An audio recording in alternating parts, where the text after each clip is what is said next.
My name's Adam, and I have something called PTSD. And what that means is that when I sleep, I have dreams. And the dreams are very vivid, and they are of an event that took place in my life um, many years ago. And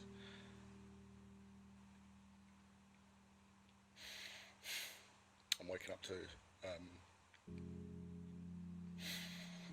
the memory of something that I don't want,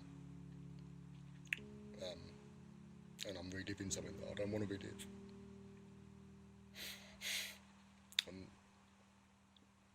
yeah, that's not very nice. Um,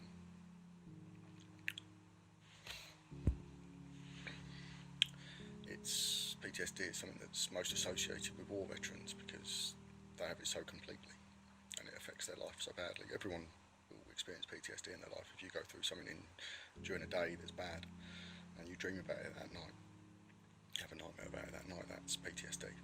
It's just that for most people it only lasts 1 or 2 nights. War veterans get it, and it takes their life apart, and that's what it's done to me. Unfortunately for me, there's no charity set up to help me. There's no one there that's wants to help me rebuild my life. So I cope in the best way that I can, and the way that I found to do that is just by not sleeping. The other side effect of PTSD is that you struggle to settle. I struggle to settle when I'm at home, when I'm out. Sometimes get anxious. It seems better when I'm abroad, but I think that's because I know that nobody knows me, and nobody knows what I did and what's happened to me.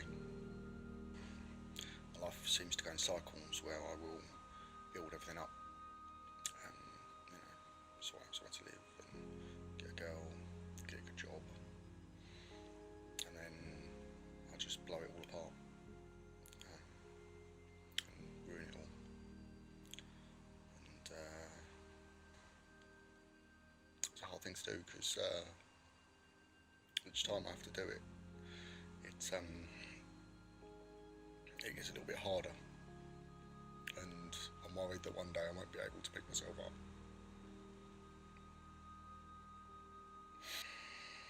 The self-destruct thing, I don't think that's anything to do with PTSD. That's survivor's guilt. And basically what that means is that you've been through an event in your life that you was lucky to survive, and you don't know, you don't think you've got the right to be alive, or you don't think that you should be alive, and you struggle to deal with that.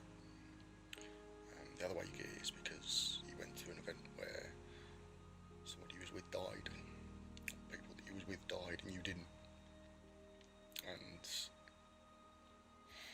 you struggle with the fact that you was the person that survived. You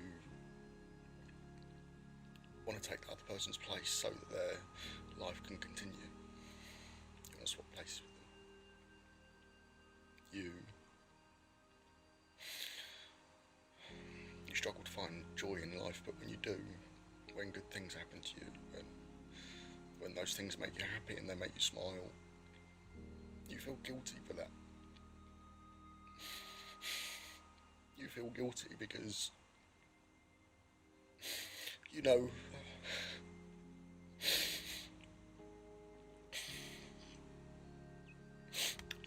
that the other person, they're never going to experience that.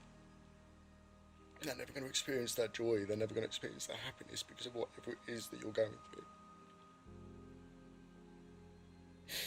And that guilt makes you pull your life apart. It makes you stop you being happy. It takes away things that make you happy by pushing them away, or forcing them away, or giving them away.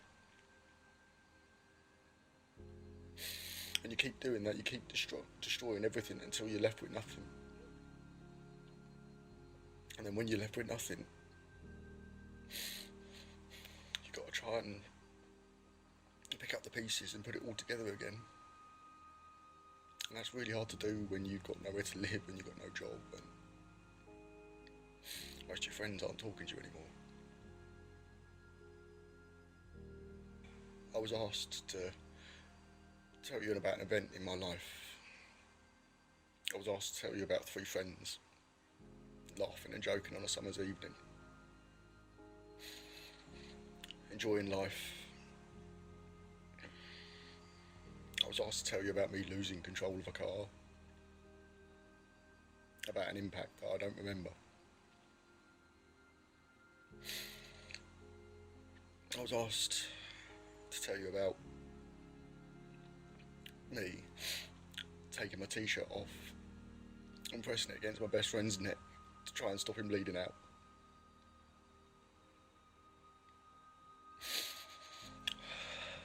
I was asked to tell you about giving someone CPR that didn't work.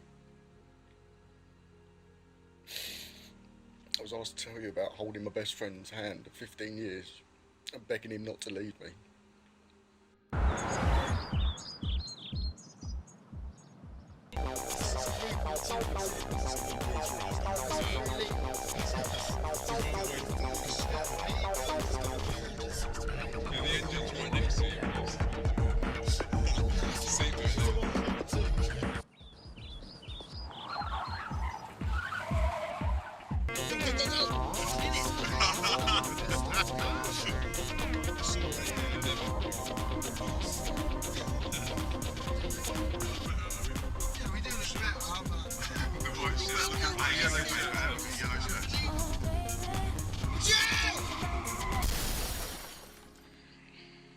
My accident was 15 years ago. My best friend's been gone for as long as I knew him. I wanted to try and make you understand that the effects, they last a lifetime. You don't just wake up one morning and feel okay. You wake up screaming and sweating and scared every single day as your dreams take you back to that night again and again. It affects every day forever.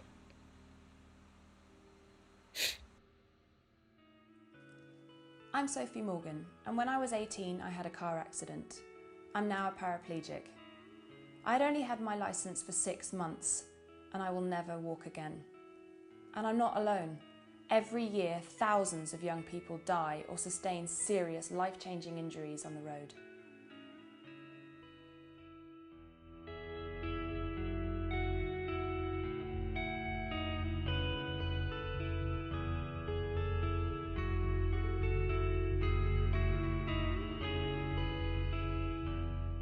Licence to Kill explores the outcomes of a number of crashes involving young drivers. It also looks at my own crash. Fortunately, for this next generation of young people, there is something that they can do to keep themselves and their friends out of harm's way. DriveIQ is free educational software. It teaches through simulated situations so that young people can learn about the dangers of driving from a safe and professional environment. The part of the brain which is responsible for danger analysis and risk assessment doesn't fully develop until we're about 25. But DriveIQ helps to tackle this problem by providing brain training software. This maturates the development of the brain and enables young people to think like older drivers. Hopefully, drivers, they can do DriveIQ, and hopefully they can be better drivers and make better choices based on the better information that's given to them. We're not saying it will stop every young person dying. We're not saying that. What we are saying is it will make a difference. And surely, if it just saves one life, that's got to be worth putting something in place to stop one family going through it.